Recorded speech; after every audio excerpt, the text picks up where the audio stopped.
Hello, we are at Embedded World 2025 Startup area, in which I found some robot picking things, but it picks things slightly differently this time. Tell me, what is so different about the way this robot operates?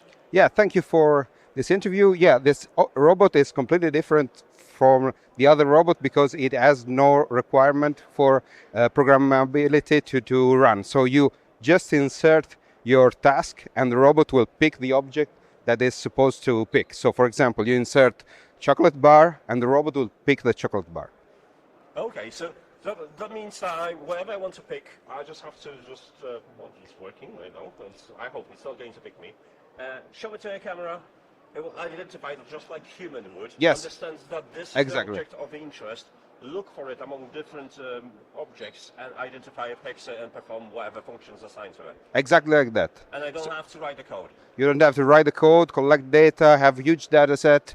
So hire a data scientist that runs multiple algorithms to find the right object. So it's very important, this kind of stuff, for computer vision application, because when you change product, you just have to change the algorithm, and you're always running after your algorithm to be updated to work properly. So we are a game changer in that sense. So which industry would you target with this technology? What you would aim for?